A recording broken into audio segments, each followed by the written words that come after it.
Bonjour à toutes et à tous, j'espère que vous allez bien. Bienvenue dans ce 5e tutoriel pour débutants, mais pour le coup, débutants mais pas que. En effet, on va parler aujourd'hui d'optimisation de vos frais d'échange. Dans cette fameuse playlist de tutoriels, la première vidéo c'était comment obtenir facilement cette première crypto-monnaie. La deuxième vidéo, comment les sécuriser. La troisième, comment échanger ces crypto-monnaies, souvent du Bitcoin ou de l'Ether, contre des plus petites crypto-monnaies, où les trouver et comment les obtenir. Et la quatrième vidéo, c'était comment revendre ces crypto-monnaies contre des monnaies fiat, donc de l'euro ou du dollar, pour le redescendre sur votre compte en banque. Aujourd'hui, on s'attaque à un morceau un petit peu plus intermédiaire, puisqu'il concerne les débutants, mais aussi les personnes qui utilisent la crypto-monnaie depuis un plus long moment. C'est comment optimiser vos frais d'exchange. Alors tout d'abord, qu'est-ce qu'un frais d'exchange? Il faut comprendre que dans le monde de la crypto-monnaie, pour échanger une crypto-monnaie contre d'autres crypto-monnaies, voire même du fiat, donc de l'euro, du dollar, contre des cryptos, on doit passer par ce que l'on appelle une plateforme d'échange. Comme leur nom l'indique, cette plateforme va permettre d'échanger différentes crypto-monnaies et les plateformes elles-mêmes vont prélever des frais sur tous ces échanges. Les frais semblent modestes, ce sont souvent des très petits montants qui avoisinent les 0,1%, voire 0,15% sur certaines plateformes. Il s'agit donc de petits montants, et c'est vrai que sur un échange de 100 ou 200 euros, ça paraît totalement négligeable. Mais en réalité, c'est sur le long terme et sur le volume complet que ces plateformes vont en réalité faire leur pain et gagner leur vie grâce aux frais qu'elles vont prélever aux différents utilisateurs. Déjà, ce qu'il faut comprendre, c'est qu'en achetant 100 euros de Bitcoin, on va pas faire 100 euros d'échange. Sur un premier achat, oui, mais en réalité, ces Bitcoins, vous allez peut-être les changer ensuite en Ether. Puis ces 100 euros d'Ether en une autre monnaie. Et puis ces 100 euros d'une autre monnaie, vous allez peut-être les remettre en Bitcoin. En réalité, au total, vous aurez généré 400 euros de volume, puisque chaque échange représente un volume de 100 euros. Et comme vous avez fait 4 fois va-et-vient, vous aurez payé 400 euros de frais. Vous aurez payé vos frais d'échange, donc ce petit montant, non pas sur 100 euros, mais sur 400 euros. Voilà pourquoi même si vous échangez des petits montants en crypto-monnaie, sur le long terme et après avoir augmenté les occurrences d'échange, vous allez commencer à générer un certain montant de frais que vous devez chercher obligatoirement à optimiser. C'est encore plus vrai si vous utilisez les exchanges pour échanger des plus gros volumes, plusieurs milliers d'euros par jour, et c'est encore plus vrai pour les entreprises qui peuvent aller jusqu'à échanger des centaines, voire des millions d'euros de crypto-monnaies par mois. Dans cette vidéo, je vais donc vous donner 5 tips qui vont vous permettre d'optimiser vos frais d'échange sur les plateformes. Pour cette dernière, on va prendre l'exemple de l'exchange Binance pour 3 raisons. Premièrement, la plupart des gens utilisent Binance comme exchange. Donc, mon objectif en vous donnant des explications et en vous donnant des exemples, c'est de vous toucher sur une plateforme qui vous concerne probablement. La deuxième raison, c'est que Binance est très générique. La plupart des méthodes d'optimisation fonctionnent sur Binance. Ce qui veut dire que si vous utilisez par exemple KuCoin ou Kraken, voire Bitfinex, vous allez peut-être pas retrouver 5 des méthodes que je vais vous donner, mais peut-être que 2 ou 3 vont fonctionner sur votre plateforme. Cette vidéo sera donc utile, même si elle ne traite pas directement de l'exchange que vous utilisez. Et pour terminer, le kickback d'affiliation. Comme vous le savez, quand un parrain vous invite, généralement moi par exemple, quand je vous donne un lien d'affiliation, eh bien quand vous allez générer 1 euro de frais sur une plateforme d'échange, votre parrain récupère une commission. Cette commission peut varier de 20 à 50%. Eh bien Binance sont les seuls, ou en tout cas ils sont peu nombreux à ma connaissance, à donner un kickback sur cette affiliation. C'est-à-dire que si je récupère par exemple 40% des frais d'exchange que vous allez générer, eh bien, je peux décider de rétribuer la moitié de ma propre commission, donc la moitié de mes 40%, à mon filleul, c'est-à-dire la personne que j'ai invitée. Et là, vous commencez à comprendre pourquoi c'est une étape d'optimisation, puisque vous pouvez, avec un bon lien d'affiliation, créer un compte sur un échange, en l'occurrence Binance, qui va vous rétribuer une partie des frais que vous allez générer. Binance étant l'un des seuls et l'un des plus connus, je me suis donc basé encore une fois sur cette plateforme. Alors, avant même de commencer sur une plateforme, cherchez à savoir s'il y a des liens d'affiliation kickback pour créer votre compte pour la première fois. Si vous avez déjà un compte, vous ne pourrez pas profiter de cette option-là parce que c'est uniquement à la création du compte. Alors pour le coup, je ne sais pas si d'autres que Binance proposent ça. De connaissances comme ça et de tête, il n'y a que Binance. Et là, je vous donne l'exemple. Quand j'invite une personne, je récupère 41% des frais. Ça ne veut pas dire que la personne va payer 41% de frais en plus. Ça veut dire que sur le pourcentage de frais de Binance, 41% sont reversés au parrain. Et comme vous le voyez ici, on peut générer un lien qui va jusqu'à redonner une partie de cette commission au filleul. Si ça vous intéresse, je vous mets dans la description un lien avec le kickback max, c'est-à-dire un lien où je partage en l'occurrence la moitié de ma commission avec le filleul. C'est-à-dire que quand vous allez générer 1 euro de frais, il y a 60 centimes pour Binance, 20 centimes pour votre parrain, mais vous aurez également 20 centimes qui vont vous être recrédités sur votre compte. Ça, c'est la première petite optimisation qui n'est pas disponible partout. C'est à faire au tout début. Maintenant, passons directement directement à l'explication au marché. Les frais fonctionnent toujours de la même façon. C'est-à-dire que quand vous allez faire un échange, là par exemple je suis sur la paire Ether-Bitcoin pour échanger mes Ethers en Bitcoin ou mes Bitcoins en Ether, je vais régler mon achat ou ma vente, par exemple 100% des Bitcoins que j'ai pour acheter 0,034 Ether, et bien c'est au moment de l'échange, quand mes Bitcoins vont être changés en Ether, et que vous voyez, votre échange a bien fonctionné, vous avez bien réalisé un ordre, c'est à ce moment-là que Binance a prélevé un tout petit montant, généralement 0,1% du montant qui a été échangé, donc 0,1% de 0,034 Ether, c'est vraiment une poussière. Mais quand l'exchange gère des volumes, voire des milliards d'euros par jour parfois sur Binance, eh bien 0,1% d'un milliard, tous les jours, vous commencez à comprendre comment les plateformes vivent. En l'occurrence, il faut savoir qu'on peut optimiser ses frais sur la plupart des plateformes. Là, je vous parle d'un second tips qui est disponible sur la plupart des plateformes d'exchange. Il s'agit d'utiliser la monnaie de l'exchange. Vous le savez, la plupart des plateformes de crypto-monnaie ont leur propre crypto-monnaie. Binance, c'est le BNB, par exemple. L'exchange Bitfinex, c'est le Leocoin, etc., etc. La plupart des plateformes proposent aux utilisateurs de payer les frais avec leur propre crypto-monnaie. En l'occurrence, j'ai chargé sur mon compte, donc sur mon compte Binance que vous avez sous les yeux, j'ai quelques BNB, c'est-à-dire la crypto-monnaie de Binance. Hop, je vais aller ici, je vais taper BNB. On va voir mon solde. Hop, j'ai 1,5 BNB. Et j'ai été dans mes paramètres, vous voyez la petite flamme ici, vous pouvez aller dans paramètres pour régler le fonctionnement des frais. Je m'explique, hop, je clique sur détail. Et là, vous voyez, si vous payez vos frais avec vos BNB, vous avez une réduction.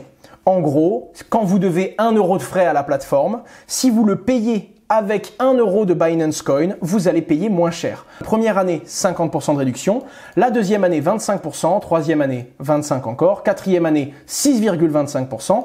Et puis la cinquième année où votre compte est ouvert, plus de réduction puisque c'était pour vous avantager durant les premières années où vous avez rejoint la plateforme. Imaginez la première année, imaginez sur 1 euro de frais, vous avez utilisé un lien d'affiliation avec un kickback. Ce 1 euro devient 80 centimes de frais. Sur les 80 centimes de frais que vous avez à payer, vous avez une réduction de 50%. Vous êtes déjà à 40 centimes au lieu d'1 euro rien que sur de la simple optimisation. Ça paraît bête, mais pour une personne qui changerait, et croyez-moi, le volume d'échange va vite, même si on échange 1000 ou 2000 euros par mois, eh bien à la fin de l'année, ça peut vite faire un montant de 20, 50, 100 000 euros, eh bien vous pouvez économiser une part assez importante. Le truc à comprendre aussi, c'est que même si c'est de la petite monnaie, en quelque sorte, c'est récurrent, ça va vous suivre toute votre vie de trader. Donc il y a des optimisations qu'il faut faire dès le début, et quand je me rends compte aujourd'hui des frais que j'ai payés lors des 3 dernières années, je me rends compte que si j'avais fait ces optimisations, encore plus pour mes entreprises qu'en nom propre, parce que les entreprises sont sur des plus gros volumes, ça représente à la fin un montant colossal. Donc ça, faut savoir que c'est partout. On prend l'exemple de Bitfinex, ici, quand vous payez en Leocoin, si vous avez des Leocoin, c'est 15% de frais de réduction. Si vous avez 5000 $ de Leocoin, là, ils vous mettent un barème. Binance ne le fait pas, Bitfinex le font. À partir de 5000, c'est moins 25%. Et quand vous en avez plus, vous avez même des réductions supplémentaires. Après, je vais vous expliquer aussi autre chose. Hop. Maintenant que vous avez compris cette deuxième optimisation qui est d'utiliser la crypto-monnaie et de regarder s'il y a une crypto-monnaie sur votre exchange, vous pouvez également diminuer ces frais en augmentant le volume d'échange. En l'occurrence, ça concerne pas le commun des mortels, je vous le dis clairement.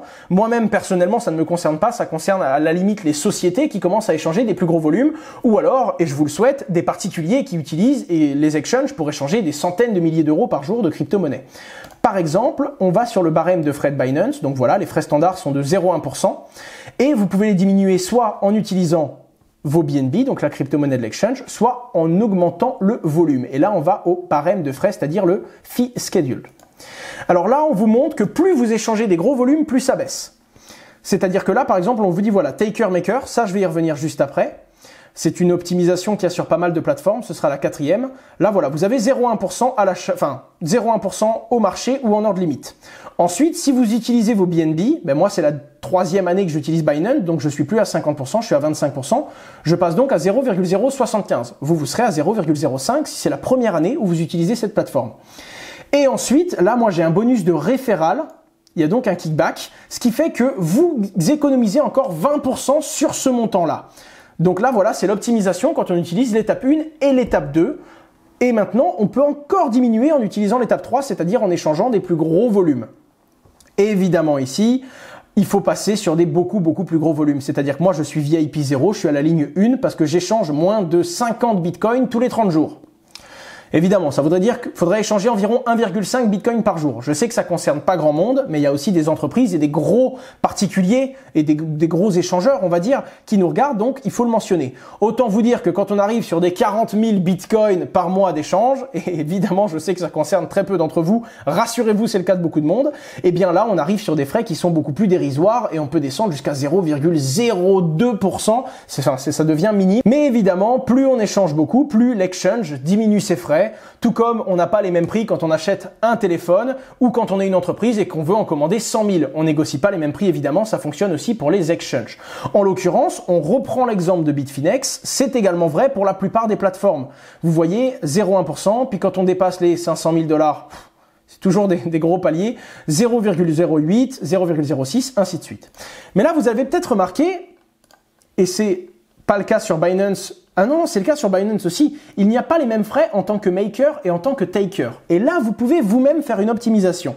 Alors, au palier 1 sur Binance, ça ne changera rien. Par contre, dès le palier 1, ça change sur certaines plateformes, comme par exemple Bitfinex, mais encore Kraken. Vous n'avez pas les mêmes frais. Regardez par exemple Kraken, ils prennent 0,16% de frais en maker, 0,26% de frais en taker, et dès que vous avez passé, lors du premier mois, un volume d'échange d'à peu près 50 000 $, donc ça fait à peu près 1 500 € d'échange de crypto-monnaie par jour, les frais diminuent et passent à un nouveau barème de 0,14, 0,24. Maintenant, vous allez me dire, c'est bien beau, mais c'est quoi taker, maker? Eh bien, beaucoup de gens pensent, et je vais être franc avec vous, je le pensais également, je remercie Stéphane Ifra qui m'a donné un coup de main énorme. Stéphane Ifra, c'est le fondateur de Napoleonix, un fonds de trading de crypto-monnaie, qui m'a expliqué tellement de choses pour optimiser les fees, parce que en l'occurrence, je vous donne les méthodes les plus classiques, mais il y a certains exchanges qui ont des petites méthodes à eux aussi. Eh bien, les takers et les makers, vous pouvez vous-même vous positionner d'un côté ou de l'autre pour diminuer vos frais. Je m'explique. Vous l'avez compris en regardant ces différents tableaux, le maker a souvent moins de fees que le taker. C'est vrai sur la plupart des plateformes et ça va diminuer en fonction de vos volumes. Maintenant, comment faire pour se positionner en maker pour payer moins de frais que se positionner en taker? Pendant longtemps, et moi-même je l'ai cru, quand on était vendeur dans ma tête, vendeur c'est celui qui crée la demande, donc c'est le maker, et acheteur c'est celui qui achète, donc c'était le taker. C'est ce que je pensais, mais en fait, pas du tout. En réalité, un taker et un maker, ce sont tous les deux des personnes qui vont acheter ou vendre, mais pas de la même façon. C'est la différenciation entre un ordre au marché et un ordre limite. On reprend depuis le début. On est sur Binance, d'accord? On va acheter de la crypto-monnaie et vous voyez ces deux options, limite ou market. Eh bien, c'est ça la différence, d'accord? En limite, ça va être le maker. En market, ça va être le taker. C'est-à-dire que quand on va faire un ordre limite, on va dire je veux acheter du Bitcoin à tel prix. Et on met son ordre, on attend. Là, on est taker. Alors que quand on va acheter, c'est-à-dire moi j'ai 100 €, je veux acheter ou je veux vendre, je m'en fous de savoir qui vend à quel prix, je veux juste passer mon ordre, là on sera un maker. Et on ne prendra pas les mêmes fees, les mêmes frais. Pour vous expliquer ça, on va se rendre sur Kraken. Imaginons que je veux acheter un Bitcoin. Je mets un Bitcoin ici, je mets ordre au marché, donc ça ne me dit pas le prix puisque c'est le prix actuel pour avoir un Bitcoin, 6 540 €. J'accepte ou j'accepte pas, je clique sur achat. Là, je me positionnerai du coup en maker. Quel que soit le prix de vente, moi je veux un Bitcoin, je l'achète maintenant. Et je vais donc payer, en l'occurrence sur la grille que je vous ai montrée, à l'heure actuelle, je vais payer 0,26% de frais. Comment me positionner en taker pour ne payer que 0,16%? Eh bien, c'est très simple, il suffit de faire un ordre limite. C'est-à-dire que je passe en limite, c'est exactement pareil pour les autres exchanges, que ce soit sur Bitfinex, que ce soit sur Binance. Vous l'avez vu, il y a toujours les boutons là. Eh bien, en tant que limite, là, je vais dire, je vais prendre un Bitcoin et je vais devoir régler mon prix. Alors, c'est bien beau, mais il faut savoir quel est le prix du Bitcoin. Eh bien, souvent, vous pouvez le voir dans l'order book. Actuellement, le vendeur le moins cher, c'est-à-dire la personne qui vend les bitcoins le moins cher possible, évidemment, je ne vais pas acheter mon bitcoin à celui qui le vend le plus cher, eh bien, il le vend à 6 542 €. Alors évidemment, quand vous pouvez avoir un ordre market inférieur, faites-le, mais ça n'arrivera jamais, parce que par définition, l'ordre au marché le moins cher, c'est l'ordre limite de la personne qui vend son bitcoin le moins cher possible. Donc vous regardez, vous êtes un acheteur, vous voulez acheter un bitcoin, vous regardez donc dans l'ordre des ventes, vous regardez pas le tableau des achats. Et donc, je vais sélectionner le prix de celui qui vend le Bitcoin le moins cher. Je vérifie que moi, je vais en acheter un qui est bien un volume. Lui, il en vend 8, aucun souci. Je mets mon prix, d'accord? Donc, en l'occurrence, 6 541 €. Hop. en limite, et là je vais pouvoir acheter mon Bitcoin et ne payer que 0,16% de frais. Alors pourquoi les exchanges favorisent les personnes qui mettent des ordres limites et non pas des ordres au marché? Parce qu'en fait, quand vous mettez des ordres au marché, vous allez épuiser l'order book. Quand vous allez acheter, vous allez taper dans les premiers vendeurs. Quand vous allez vendre, vous allez taper dans les premiers acheteurs. Alors qu'en mettant un ordre limite, c'est possible qu'il ne passe pas tout de suite. Imaginons que vous voulez acheter du Bitcoin aujourd'hui à 6 000 €, ben c'est pas possible. Parce que le Bitcoin, il vaut 6 500 €. Personne ne vous vendra du Bitcoin à 6 000. Vous allez donc mettre un ordre dans l'order book, ce qui fait que si le Bitcoin atteint 6 000 €, là, votre ordre va s'exécuter, vous allez échanger vos euros contre du Bitcoin ou votre crypto-monnaie contre du Bitcoin. Ce qui fait qu'en attendant, vous allez alimenter l'order book. L'order book, c'est ce qu'on voit là, les acheteurs et les vendeurs, ce que je vous ai montré également acheteurs-vendeurs et que vous retrouverez sur toutes les plateformes évidemment. En faisant ça, vous augmentez le volume en attente et la liquidité en attente sur la plateforme. Et donc, ça arrange vraiment les affaires de l'exchange qui peut montrer qu'il a des ordres en attente, qui peut montrer qu'il a beaucoup de volume d'achat et de vente en attente et donc lui permettre de montrer aux potentiels acheteurs et vendeurs que c'est sur sa plateforme qu'il y a le plus d'ordres en attente et que c'est ici que vous devez acheter votre crypto-monnaie. Comme ça arrange les affaires de la plupart des exchanges, il favorise en diminuant les fees sur ce genre d'action. C'est idiot, mais imaginez de passer de 0,26% à 0,16%, c'est une réduction de presque un tiers. Si en plus vous avez une plateforme avec un kickback, si en plus vous passez des bons volumes et si en plus vous utilisez la crypto-monnaie de la plateforme, vous pouvez aller jusqu'à diviser par 5 pour des petits traders vos frais. Imaginez ceux qui passent des gros volumes, eux ils peuvent carrément diviser par 20 et des fois 30 le montant des frais que les plateformes vont leur faire supporter. Alors la première astuce c'était de voir s'il y avait un lien d'affiliation kickback. La deuxième astuce était d'utiliser la crypto-monnaie de l'exchange. La troisième de vous positionner intelligemment en tant que maker ou en tant que taker pour diminuer vos frais. Et pour finir, la quatrième, c'était le volume. Plus vous échangez, mais bon, ça c'est automatique et vous le savez sûrement, plus vous échangez, plus vous allez payer des frais qui sont proportionnellement plus petits. Maintenant, il y a une toute dernière étape qui ne concerne que certaines plateformes. Vous le savez, on peut acheter en spot, c'est-à-dire acheter de la crypto-monnaie et la revendre, mais on peut également aller sur des plateformes qui ont des effets de levier, des plateformes qui proposent le futur ou le margin trading. Là, je vais peut-être perdre les débutants, mais je m'adresse à ceux qui connaissent un petit peu plus. Faites attention aux réglages quand vous êtes un trader un peu plus expérimenté et que vous allez faire des effets de levier.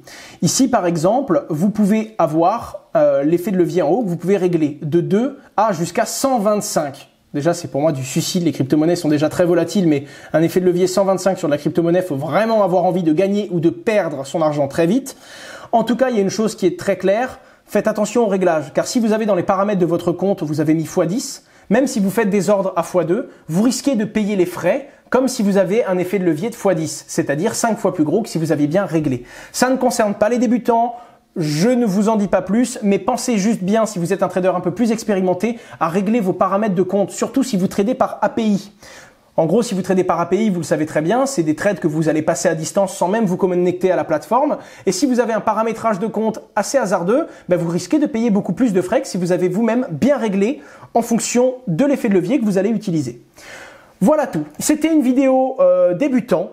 J'espère vraiment qu'elle vous a plu, surtout que pour le coup, les traders intermédiaires et les traders un peu plus expérimentés peuvent s'y retrouver. J'ai réellement appris certaines choses, notamment sur le margin trading, un peu plus tard, parce que tant qu'on n'y est pas confronté, on ne le sait pas, et forcément, il n'y a que après avoir fait plusieurs erreurs, après m'être rendu compte que telle plateforme proposait tel bonus et pas celle-là, etc., que je me suis rendu compte qu'on pouvait optimiser drastiquement ses frais. Il y a même plein de petits autres tips. Quand vous avez du Binance Coin, par exemple, si vous en avez 50, vous participez des fois à des loteries qui vous donnent le droit d'avoir 5, 10, 20, 30 euros de crypto-monnaie gratuite. C'est pas grand-chose, mais mine de rien, 30 euros, si vous le faites tous les mois, à la fin de l'année, ça peut vous générer un petit pécule qui a drastiquement diminuer les frais que vous avez payés sur vos différents échanges. C'était Asher, j'espère vraiment que cette vidéo vous a plu. Si c'est le cas, abonnez-vous, laissez un pouce bleu, ça m'encourage. Désolé aux plus expérimentés qui veulent vraiment des sujets de pointe, mais il en faut pour tout le monde. Mon job aussi, c'est d'essayer de vulgariser ça pour les plus débutants et de leur dire tout ce que j'aurais aimé savoir quand j'ai commencé et qu'il m'a malheureusement fallu quelques années avant de comprendre. J'espère que cette vidéo vous a plu et on se retrouve à très bientôt sur ma chaîne YouTube. Au revoir.